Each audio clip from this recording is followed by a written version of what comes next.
اور دیکھیں کتنی سہولیات تمہارے لیے رکھی گئی ہیں کہ شیطان کے وسوسوں سے محفوظ رکھا گیا، کہ تمہیں مہینہ بھر شیطان اور اس کی ذریت سے، اس کے حملوں سے بچا کر رب تبارک و تعالیٰ نے اس مہینے میں رکھا ہے۔ تو اب میرے عزیزو، تھوڑی سی محنت کی ضرورت ہوتی ہے تاکہ ہمارا دل پاک ہو جائے۔ تھوڑی سی اور محنت اس میں کر لی جائے تو انسان کا باطن پاک ہو جائے۔ تقویٰ کیا چیز ہے اور اس کا حاصل کرنا کیوں ضروری ہے، میں آپ کو بتاؤں۔ تقویٰ کا مطلب سب سے اہم چیز یہ ہے، اللہ کا خوف۔ یہ بنیادی چیز ہے، یہ بنیادی چیز ہے، اور یہ اگر بنیاد ہے تو ہر عمل میں آپ کے تقویٰ حاصل ہو جائے گا۔ نماز کیوں پڑھتے ہو؟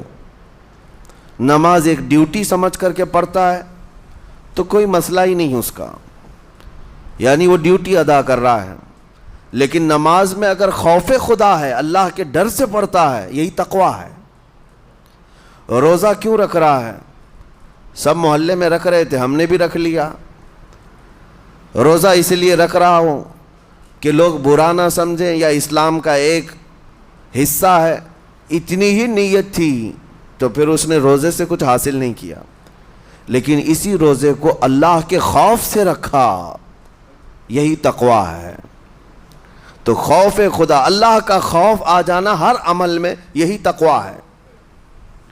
اور اگر یہ چیز نہیں ہے تو انسان بہت بڑے بڑے گناہ بھی کر جاتا ہے، اسے ڈر نہیں لگتا۔ روزہ چھوڑ دیا، اسے کوئی خوف ہی نہیں ہے، بلکہ دھڑلے سے لوگوں کے سامنے کہتا بھی پھر رہا ہو کہ مجھے یہ سب چیزوں میں وشواس نہیں، یقین نہیں ہے۔ یہ باتیں اس زبان سے آتی ہیں جس کے ہاں اللہ کا خوف ہے ہی نہیں، اللہ کا ڈر نہیں۔ اسی لیے قرآن میں اللہ نے فرمایا لعلکم تتقون، تم پر روزے اللہ نے فرض کیے ہیں تاکہ تمہیں تقویٰ مل جائے، اللہ کا خوف۔ اور یہ کتنی اہم چیز ہے میں آپ کو بتاؤں، خوف خدا۔ خوف خدا کا مطلب کہ اللہ کا ڈر، اللہ کا خوف، یہ تمہاری پوری باڈی کو صحیح کرتا ہے، اندر سے بھی باہر سے بھی۔ خوف خدا، تم ہر قدم پر اگر یہ سوچتے ہو کہ میرا رب مجھے دیکھ رہا ہے، جیسے کہ آپ کو پتہ ہے حدیث پاک میں حضور صلی اللہ تعالیٰ علیہ وسلم سے پوچھا بھی گیا احسان کیا ہے، یعنی نیکی کس کو کہتے ہیں؟ حضور نے فرمایا تم نماز ایسی پڑھو یا عبادت ایسے کرو جیسے تم اللہ کو دیکھ رہے ہو۔ اور اگر یہ نہیں ہو سکتا تم سے تو اتنا احساس تو رہے کہ اللہ تمہیں دیکھ رہا ہے، تو ہر عمل میں تمہارے یہ سوچ آئے کہ مجھے میرا رب دیکھ رہا ہے، تمہارے قدم سنبھل جائیں گے۔ آج آپ مسجد میں بیٹھے ہیں، ادب سے بیٹھے ہیں، حالانکہ ایک آدھے گھنٹے کے بعد جسم کو پھیلنے کی حاجت ہونے لگتی ہے، تھوڑا پیر پھیلا لوں، پیٹھ کو ٹیک دے دوں، نہیں کرتے آپ، اس لیے کہ آپ کو احساس ہے کہ امام صاحب دیکھ رہے ہیں، مفتی صاحب دیکھ رہے ہیں، یا پھر مجمع میں لوگ دیکھ رہے ہیں۔ تو یہاں پر ہمارے دیکھنے کے احساس سے آپ کے پیر نہیں پھیلتے ہیں، آپ پھیل کے نہیں بیٹھتے۔ تو ہم میاں نہ سزا دینے والے نہ جزا دینے والے ہیں۔ یہی احساس اگر اللہ کے دیکھنے کا ہو جائے کہ میرا رب مجھے دیکھ رہا ہے، تو پھر آپ کو کسی نگرانی کی ضرورت نہیں، کہیں کسی سی سی ٹی وی کی ضرورت نہیں۔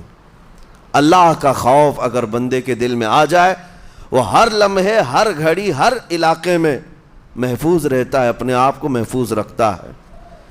میرے عزیزو، 4 سال کی عمر ہے امام اہل سنت فاضل بریلوی رحمۃ اللہ علیہ، امام محمد رضا خان رحمۃ اللہ علیہ، 4 سال کی عمر میں روزہ رکھ لیا۔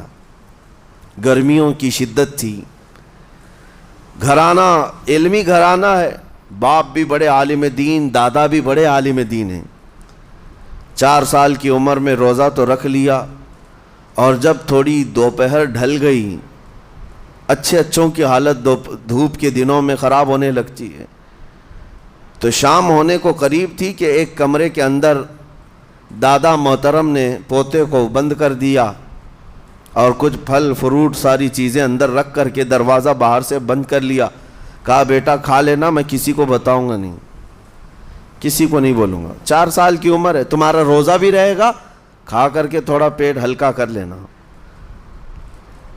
تو یہ دروازہ بند کر کے دادا محترم چلے گئے. کافی دیر کے بعد دروازہ کھلا تو وہ پھل فروٹ ویسے کے ویسے ہیں, بچہ ویسے ہی بیٹھا ہوا ہے. امام احمد رضا رحمۃ اللہ تعالی علیہ, 4 سال کی عمر کی بات کر رہا ہوں. دادا نے آ کر پوچھا, بیٹا کھائے نہیں؟ دروازہ بند کر لیا تھا. تو 4 سال کی عمر میں مولانا امام احمد رضا کہنے لگے, کھا تو لیتا لیکن ہر گھڑی میرا مولا تو دیکھ رہا ہے, جس کے لیے روزہ رکھا وہ تو دیکھ رہا ہے. یہ ہے تقویٰ, یہ ہے خوف خدا, کہ اگر یہ کسی کے دل میں بیٹھ جائے, اسے لوگوں کو دکھانے کی یا لوگوں کے اسے دیکھنے کی کوئی ضرورت ہی نہیں. میرے عزیزو, تقویٰ حاصل کرنے کا یہ اتنا بہترین راستہ ہے, اتنا بہترین راستہ ہے. آپ روزہ ہیں, کس کو پتہ ہے؟ میں روزہ ہوں, کس کو پتہ ہے؟ یہ راز ہے میرے اور اللہ کے درمیان. آپ روزہ ہیں, یہ راز ہے آپ کے اور اللہ کے درمیان. بہت سارے موقع آپ کے پاس ہیں دن بھر میں, فجر سے لے کر عصر تک. کئی مرتبہ وضو میں جانا پڑتا ہے, باضابطہ آپ کلی کر رہے ہیں, آدھا نگل جاتے, کس کو خبر ہے؟ یا کہیں چھپ کر کے کوئی ہلکی سی چیز چبا لیتے, کس کو خبر ہے؟ اس لیے کہ یہ اندرونی معاملہ ہے, راز ہے. آپ کھا رہے ہیں, پی رہے ہیں, یا نہیں کھا رہے ہیں, نہیں پی رہے ہیں, یہ کوئی دوسرا نہیں کہہ سکتا. آپ کے اور آپ کے اللہ کے درمیان یہ راز ہے. اور آپ بچے ہوئے ہیں, حلق سوکھا ہے شام کے وقت میں, اور پیٹ بھی پیٹ سے لگنے آ جاتی ہے. کام کرنے والے جانتے ہیں کہ شام ہوتے ہی روزے کا اثر کس قدر ظاہر ہوتا ہے. کام کرنے والوں کو زیادہ اثر پڑتا ہے, اے سی میں سونے والوں کو روزہ کہاں پتہ چلتا ہے. لیکن اس وقت بھی وہ نہ پانی کا ایک قطرہ حلق میں ڈالنا چاہتا ہے, نہ کوئی چیز چھپ کر کے چبانا چاہتا ہے. مجھے بتاؤ میرے عزیزو, کیوں اپنے آپ پر یہ تکلیف اور اپنے آپ پر یہ زیادتی کر رہے ہو؟ آپ کو اندازہ ہوتا ہے یہ میں زیادتی نہیں کر رہا, نہ ہی اپنے آپ کو تکلیف میں ڈال رہا ہوں. یہ میرے رب کی رضا ہے, میں اسی پر قائم ہوں. اسی لیے فرمایا گیا کہ جب افطاری کا دسترخوان بچھتا ہے اور پہلے ہی آ کر کے لوگ بیٹھتے ہیں, اور یہ سنت بھی ہے, ایسے نہیں کہ بھاگتے بھاگتے آپ آئے, وقت ہوا کھجور لیے اور کھا گئے. افطاری کے وقت سے تھوڑی دیر پہلے بیٹھ جاؤ. تمہارے دسترخوان پر نعمتیں رکھی ہوئی ہیں, پھل بھی ہیں, میوہ جات بھی ہیں, کچھ کھانے پینے کی چیزیں بھی ہیں, ٹھنڈا شربت بھی ہے, دیکھتے ہوئے بیٹھے ہیں آپ, لیکن ہاتھ نہیں لگاتے ہیں. انتظار ہے وقت کا کہ ادھر سورج کے غروب ہونا ہے اور میری افطار ہونی ہے. اعلان سنتے ہیں, اذان سنتے ہیں, اس کے بعد آپ اٹھاتے ہیں, لیکن اتنی دیر تک آپ خاموش بیٹھے ہیں دسترخوان کے پاس, سارے لوگ دیکھتے رہتے. یہ وہ منظر ہے جس کو فرمایا گیا رب ذوالجلال بھی اپنے بندوں کو دیکھ رہا ہے, رب تبارک و تعالیٰ بھی دیکھ رہا ہے اپنے بندوں کو. اور سارے فرشتوں کو بلا کر میرا مولا اعلان فرماتا ہے, یہ میرے بندے ہیں, دیکھو یہ شام کا وقت ہے, ان کے حلق سوکھ چکے ہیں, ان کے پیٹ میں بھوک کی شدت ہے, اور ان کے سامنے اچھی نعمتیں پڑی ہوئی ہیں. اے فرشتوں دیکھو, میرے ان بندوں میں سے کوئی بھی ان نعمتوں کو ہاتھ نہیں لگاتا, یہ صرف اور صرف میرے لیے بھوکے اور پیاسے ہیں. اور فرشتوں سے اللہ فرماتا ہے تم گواہ ہو جاؤ, ان کی حلق تر ہونے سے پہلے ان کے لیے میں نے جنت لکھ دیا. اسی لیے حدیث پاک میں ہے, جب افطار کرتے میرے آقا صلی اللہ علیہ وسلم یوں ارشاد فرماتے, ذهب الظمأ وابتلت العروق وثبت الاجر انشاءاللہ. پیاس بجھ گئی, رگیں ٹھنڈی ہو گئی, اور اجر اللہ کے ہاں پکا ہو گیا. یہ حضور پاک ہر افطار میں عرض کرتے تھے. میں آپ کو یہ عرض کر رہا ہوں کہ یہ چھپی ہوئی چیز, اسی کا نام تقویٰ ہے. آپ صرف اور صرف بچے ہیں اللہ کے خوف سے. اب سنو حدیث پاک, قیامت کے دن حساب و کتاب ہوگا, اور جنت میں جانے کا پروانہ کچھ لوگوں کو مل جائے گا, اور سب جنت کی طرف جا رہے ہوں گے. اس میں بہت سارے لوگ ہیں جو پل صراط پر چل کر کے جنت پہنچیں گے, اب جب کافی لوگ جنت کے دروازے پر پہنچیں گے، ایک جماعت ایسی ہوگی جو پورے راستے میں کہیں نظر نہیں آئی، جنت جانے کے راستے میں کہیں نظر نہیں آئی، لیکن جنت کے دروازے پر وہ پہلے سے موجود تھے، چلے تھے نہیں چلے تھے کسی نے دیکھا ہی نہیں۔ دوسرے جنتی ان سے پوچھتے ہیں اس جماعت سے کہ تم یہاں کیسے پہنچے اور یہ انعام کس بات کا ہے تمہارے لیے؟ تو وہ جنتی کہتے ہیں ہمیں روزے داروں کی جماعت میں رکھا گیا، ہمارے روزے اللہ کو پسند آئے، اور آج رب تبارک و تعالیٰ کا حکم ہوا کہ ساری دنیا سے چھپ کر تم میرے لیے روزہ رکھتے تھے، دنیا کو پتا نہیں تھا تم بھوکے ہو پیاسے ہو، اور اے بندو آج سارے لوگوں کی نظروں سے چھپا کر میں تمہیں جنت پہنچاؤں گا۔ وہ ایک جماعت ایسی ہے جو راستے بھر چلتی ہوئی نظر تو نہیں آئی لیکن جنت میں پہنچ گئی، وہ روزے داروں کی ہے۔ آج یہ تقوی حاصل کرنے کا سب سے بہترین راستہ، اور تقوی کیوں ضروری ہے؟ اب آپ کے روزے سے کچھ حاصل ہوا نہیں ہوا آپ کو دیکھنا بھی ہے، یہ نہیں کہ کیلنڈر کی طرح گنتے جاؤ، 1 ہو گیا، 2 ہو گئے، 3 ہو گئے، ہوتے جائیں گے، یہ دن تو چلتے رہتے ہیں، گنتے گنتے 20 بھی ہو جائیں گے، 25 بھی ہو جائیں گے، 30 بھی ہو جائیں گے۔ روزے گننے کا حکم نہیں، اپنے آپ کو سرچ کرو پھر تھوڑی سی ورزش کرنے کے بعد بندہ ویٹ تول کر کے دیکھتا ہے کم ہوا گھٹا کہ بڑا، ہر دن دیکھتا رہتا ہے۔ ہاں، ورزش کرنے کے بعد پھر ناپ کر کے دیکھتا ہے میرے جسم کا وزن کتنا گھٹا کتنا بڑا۔ ویٹ گین کرنے والے ویٹ لاس کرنے والے دونوں بھی برابر چیک کرتے رہتے ہیں۔ روزہ رکھنے کے بعد تمہیں خود کو بھی چیک کرنا چاہیے کہ میرے اندر اب تبدیلی آئی یا نہیں آئی۔ ایک روزہ رکھا اور پھر رات کو تراویح میں کھڑا ہوا، میرے اندر بدلاؤ کتنا ہے؟ کیا اب اللہ کی آیات قرآن کی سنتا ہوں، میرے آنکھوں سے آنسو آ جاتے ہیں؟ اگر آ گئے ہیں تو اس کا مطلب ہے کہ دل نرم ہو گیا، اس روزے نے اثر دکھانا شروع کیا، اور پھر ویسے کا ویسا ہے، تو اس کا مطلب ہے کہ آپ کے روزے سے آپ کو تقوی نہیں مل رہا ہے، آپ کو تقوی نہیں مل رہا۔ خوف خدا جب آتا ہے تو انسان کا دل موم ہو جاتا، نرم ہو جاتا ہے، اور اللہ کے عذابات سے، جہنم کے خوف سے، قبر کی سختیوں سے وہ رو پڑتا ہے، اس کی آنکھیں بہنے لگ جاتی ہیں، اور جب دل سخت ہوتا ہے پتھر کی طرح تو اسے نہ اللہ کی آیتیں رلاتی ہیں نہ آخرت کا تصور اسے ہلاتا ہے۔ اسی لیے قیامت کے دن کے بارے میں آپ کو بتاؤں، نبی پاک صلی اللہ تعالیٰ علیہ وسلم کی امت کی طرف جہنم کی آگ شعلے لپکاتے ہوئے بڑھتی آ رہی ہوگی بہت تیزی سے، قریب ہے کہ وہ جہنم کی آگ سب کو اپنے لپیٹ میں لے لیں۔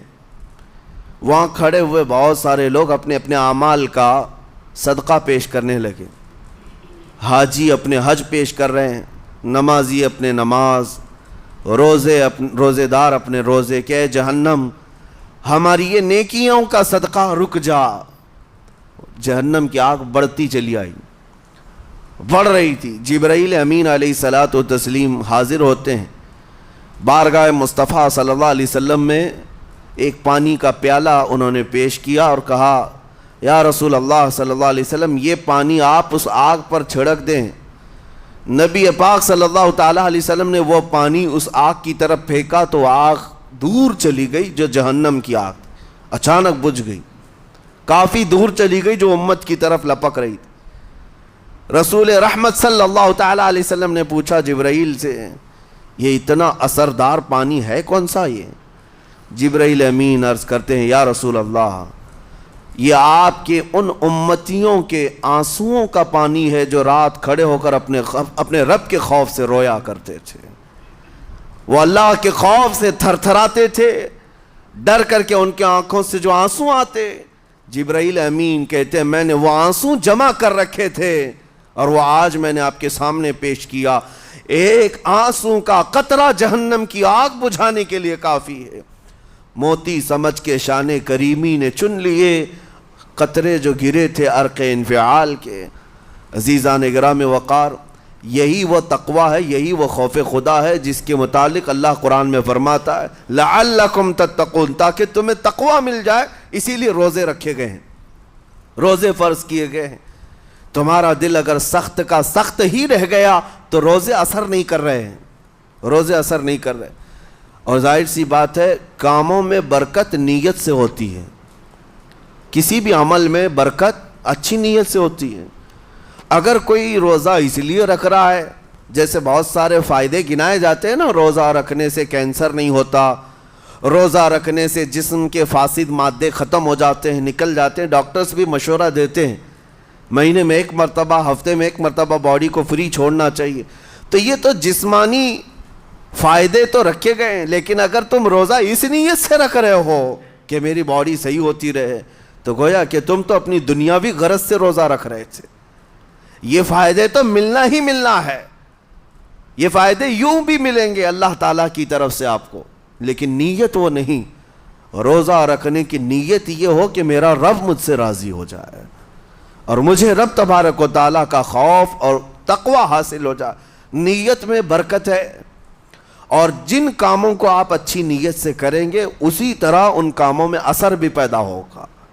روزہ رکھنے سے پہلے آج نیت یہی کریں کہ مولا تعالیٰ یہ روزہ میرے تمام برے اعمال کے لیے کفارہ ہو جائے، یہ ڈھال بن جائے۔ جانتے ہیں آپ اپنے نفس امارہ کو روکنے کا سب سے بہترین آلہ بھوک ہے، بھوک۔ جتنا آدمی بھوک کے ذریعے سے اپنے نفس کو مار سکتا ہے دوسری کوئی چیز نہیں ہے۔ آپ دیکھیں اس رمضان المبارک میں بہت ساری حلال چیزیں آپ کو حرام کر دی گئی ہیں، یعنی سحری سے لے کر افطاری تک۔ میں یہ نہیں کہہ رہا کہ شراب پینا حرام ہے، نشہ کرنا حرام ہے، وہ تو پوری زندگی بھر حرام ہے، لیکن آپ کو چاول روٹی تو حلال ہے نا، سبزے سیب پھل فروٹ تو حلال ہے، لیکن یہ حلال چیزیں بھی اللہ نے آپ پر حرام رکھی ہیں، روزے کے عالم میں نہیں کھا سکتے۔ سحری سے لے کر افطار تک یہ حلال لقمے، پانی تو حلال ہے، پاک ہے، لیکن آپ کے لیے روزے کے عالم میں حرام ہے۔ اسی طرح شادی شدہ مرد اپنی عورت کے ساتھ زندگی بھر کبھی بھی جمع کر سکتا ہے، رات میں سو سکتا ہے، لیکن حالت روزہ میں وہ حلال کام بھی حرام ہے، حلال کام بھی حرام ہے۔ اپنی عورت سے جمع کرنا حالت روزہ میں کیوں روکا گیا؟ کھانا پینا بھی حلال تھا، عورتوں کے ساتھ شباشی بھی حلال تھی، لیکن روزے کے عالم میں ان حلال چیزوں کو روکا گیا۔ تو آپ سوچ سکتے ہیں اس چیز کو، سوچ سکتے؟ وجہ یہ ہے کہ حلال چیزوں سے آپ کو روک کر بڑے حرام چیزوں سے بچانا مقصود ہے۔ آج اگر اپنے آپ میں اتنا کنٹرول کر لے جاؤ کہ چند حلال چیزوں سے دن بھر بچ سکتے ہو، انشاءاللہ رمضان کے بعد بڑی حرام چیزوں سے بھی اللہ آپ کو محفوظ رکھے گا۔ میرے عزیزو، برا ہے ان لوگوں کا، برا ہے ان لوگوں کا، برا ہے ان لوگوں کا جن کو میرے آقا صلی اللہ تعالیٰ علیہ وسلم نے دعائے ہلاکت فرمائی ہے۔ اس سے بدنصیب کوئی ہو سکتا ہے جن کے لیے رسول رحمت صلی اللہ تعالیٰ علیہ وسلم کی دعائے ہلاکت ہوئی ہو؟ حضور صلی اللہ تعالیٰ علیہ وسلم ایک دن مسجد نبوی شریف میں تشریف لے جا رہے تھے، منبر پر آپ نے قدم رکھا، آمین کہا، پھر دوسرے زینے پر قدم رکھا، آمین کہا، تیسرے زینے پر قدم رکھا، آمین کہا۔ خطبہ مکمل کیا، صحابہ نے پوچھا یا رسول اللہ صلی اللہ علیہ وسلم ہر زینے پر آپ قدم رکھتے ہوئے آمین کس لیے کہہ رہے تھے؟ سنو، رسول پاک صلی اللہ علیہ وسلم ارشاد فرماتے ہیں کہ میں جب پہلے زینے پر قدم رکھا تو سید الملائکہ جبرائیل امین آئے اور دعا کرنے لگے۔ کیا دعا کیا؟ یوں کہا، یا رسول اللہ صلی اللہ علیہ وسلم وہ شخص ہلاک و برباد ہو جائے جو آپ کا نام سنے اور پھر اس کے بعد درود نہ بھیجے۔ حضور فرماتے میں نے آمین کہا۔ حضور کا نام سنتے ہی آپ کی زبانوں پر درود آ جانا چاہیے۔ اللہم صلی علی سیدنا محمد وآلہ وصحبہ وبارک وسلم۔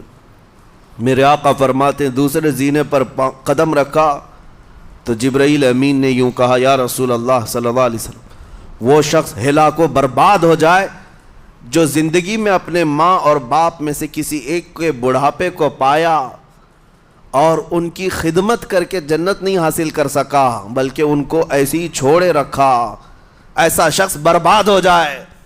حضور فرماتے میں نے آمین کہا۔ پھر جبرائیل امین نے کہا، تیسرے زینے پر قدم رکھتے ہی میرے آقا فرماتے ہیں جبرائیل نے یوں دعا کی کہ اے اللہ کے رسول، وہ شخص ہلاک و برباد ہو جائے جو رمضان کا مہینہ پایا لیکن اس کا ادب نہیں کر سکا، اس کا احترام نہیں کر سکا۔ حضور فرماتے میں نے اس پر بھی آمین کہا۔ جس کی ہلاکت کے لیے جبرائیل امین دعا کر رہے ہوں اور اس دعا پر سید الانبیاء آمین کہہ رہے ہوں، ایسے شخص کی بربادی کا کیا انجام ہو سکتا ہے؟ وہ کتنا بد نصیب ہوگا۔ اسی لیے میرے عزیزوں، مسلمانوں میں یہ رواج ہی نہیں ہونا چاہیے کہ اٹھ کر کے پوچھتے رہیں روزہ ہے کہ نہیں ہے، روزہ ہے کہ نہیں ہے۔ مسلمان ہے تو روزہ ہے، اور یہ کوئی آپشنلی عبادت نہیں ہے کہ 4 رکھ لیا 2 نہیں رکھا، آپشنلی نہیں، یہ فرض عین ہے۔ ایک روزے کو چھوڑنے کا گناہ فرمایا گیا 600 سال تک اسے دوزخ میں رکھا جائے گا، 600 سال تک۔ یہ معمولی چیز نہیں ہے، اور جن کے پچھلے روزے قضا ہو چکے ہیں معاف نہیں ہوں گے۔ تھپڑ مار لیں گال پہ، توبہ توبہ کر لیں، معاف نہیں ہوں گے۔ توبہ تو کرنے کے ساتھ ساتھ قضا بھی کرنا ہوگا۔ جب موقع ملے سال بھر میں اپنے چھوٹے ہوئے روزوں کو واپس کرنا ہے۔ اس کی اہمیت میں آپ کو بتا دوں، ایک روزہ اگر جان بوجھ کر کے کسی نے توڑا یا چھوڑا تو جانتے ہیں اس کا کفارہ کیا ہے؟ اس کا کفارہ یہ ہے کہ اس کے بدلے میں دوسرے دنوں میں 60 روزے کنٹینیو رکھے۔ رمضان کا ایک روزہ پورا کرنے کے لیے 60 روزے رکھنے پڑ جائیں گے۔